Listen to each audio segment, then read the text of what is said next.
राजस्थान में धर्मांतरण के मामले लगातार बढ़ते जा रहे हैं। उदयपुर से लेकर अलवर और टोंक की घटना ने कई सवाल खड़े कर दिए हैं कि क्या केरल की तरह राजस्थान को भी इस्लामिक स्टेट या कैथोलिक स्टेट बनाने की साजिश चल रही है। हाल की आई घटनाओं ने इस पर गंभीर सवाल खड़े कर दिए। एक तरफ मेवाड़ की धरती जहाँ 100 परिवारों को धर्म बदलने की तैयारी चल रही थी, दूसरी तरफ अलवर जहाँ धर्मांतरण के आरोपी को देख बीजेपी से निष्कासित पूर्व विधायक ज्ञानदेव आहूजा अपना आपा खो बैठे और सबके सामने उसे थप्पड़ जड़ दिया। आहूजा के इस कदम से परिसर में अफरा तफरी मच गई और पुलिस को तुरंत सुरक्षा घेरा सख्त करना पड़ा। पादरी बनकर सारे ऐसा ही बना रहा है।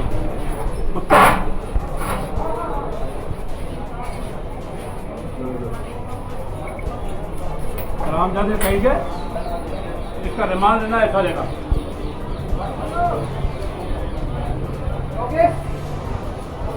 ज्ञानदेव आहूजा ने इसमें साफ कहा कि इसको रिमांड पर लेना है। दरअसल इस मामले की शुरुआत गुरुवार को अलवर की तंवर कॉलोनी से हुई थी, जहां एक मकान में प्रार्थना सभा की आड़ में संदिग्ध गतिविधियां चल रही थी।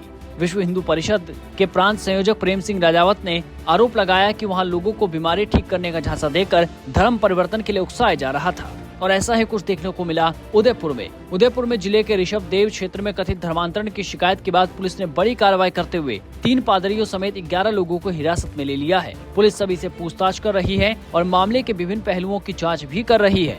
जानकारी के मुताबिक एक गांव में पिछले 2 दिनों से प्रार्थना सभा आयोजित की जा रही थी। इस कार्यक्रम में आसपास के करीब 20 गांव के आदिवासी परिवारों को आमंत्रित किया गया। शिकायत मिलने पर पुलिस मौके पर पहुंची, जहां 200 से अधिक लोगों की मौजूदगी बताई गई। मीडिया के माध्यम से जानकारी मिली, कानवाड़ा ग्राम में एक भले कल कोई कार्यक्रम हुआ और धर्मांतरण की एक बड़ी रचना चल रही। लगभग 100 परिवारों को जो मूल संस्कृति रूढ़ी परंपरा हिंदू समाज को उससे बाहर ले जाकर ईसाई बनाने की रचना चल रही थी और पुलिस ने कार्रवाई की है। हम साधुवाद देंगे पुलिस को, माननीय भजनलाल शर्मा साहब की सरकार को। इस तरह की अवैध गतिविधियों को रोकने के लिए कार्रवाई हुई, परंतु गांव के अपने प्रश्न हैं। समाज क्या विचार करता है, क्या पूरी बात है, उसको समझने के लिए हम यहाँ कानूवाड़ा गाँव में आए हैं। सभी ग्रामीण जन से चर्चा हुई और चर्चा में 2-3 बिंदु निकल कर आए। नंबर 1, ये ईसाई बनाने की आवश्यकता क्या, क्यों बना रहे हैं? क्योंकि समाज अनुसूचित जनजाति है, आदिवासी समाज है, तो उसी परंपरा में रहना चाहता है, उसी में रहना चाहता है, रहकर विकास करना चाहता है। तो विकास की गतिविधि को रोकना चाहते हैं क्या, ये दूसरा प्रश्न आता है। क्योंकि जो भी अलग हुआ है वो अलगाव की तरफ गया है। सामाजिक समरसता तोड़ने वाली रचना ध्यान में आई है। मुझे लगता है ये समाज का जो मनोविज्ञान है उसके बाहर नहीं जाना चाहिए। तीसरा, जो अवैध गतिविधि है तो कानूनी कार्रवाई होनी चाहिए और ये अवैध गतिविधि अनुसूचित जनजाति को अल्पसंख्यक बनाने वाली गतिविधि है। मुझे लगता है ये रचना गलत है। ये समाज का जो विरासत से जो काम चलता आया है, समाज जैसा चलता आया संस्कृति के माध्यम से, विरासत के माध्यम से, वो नहीं रही। मुझे लगता है ये सारे प्रश्न हैं, समाज के साथ बैठे हैं, चर्चा हुई है। सरकार से आग्रह करते हैं, पुलिस से आग्रह करते हैं इसमें सख्त कार्रवाई हो और पूरे इकोसिस्टम को पकड़ें।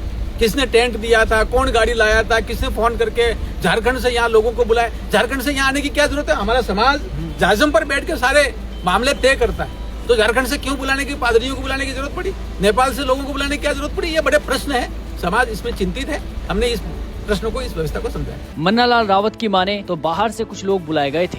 ऐसे में सवाल ये है कि किसने बुलाए, कौन इन सब के पीछे है। हालांकि पुलिस ने इस मामले में एक्शन लेते हुए 11 लोगों को हिरासत में लिया है। कल ग्राम कानूवाड़ा से परिवादी द्वारा एक परिवाद पेश किया गया कि उसे ईसाई धर्म परिवर्तन हेतु प्रलोभन व धमकियां दी जा रही हैं। ऐसे में श्रीमान पुलिस अधीक्षक महोदया श्रीमती अमृता दोहान मैम के निर्देशन में और मार्गदर्शन से तुरंत प्रभाव से ऐसे तो ऋषभ देव द्वारा मौके पे पहुंचकर 11 लोगों को डिटेन किया गया और थाने पे लाकर के उन्हें पूछताछ कर गिरफ्तार किया गया। आज उन्हें पेश किया जा कर के रिमांड लिया जाएगा। रिमांड लेने के पश्चात उनसे मोबाइल व खातों को खंगाल करके और अग्रिम अनुसंधान किया जाएगा।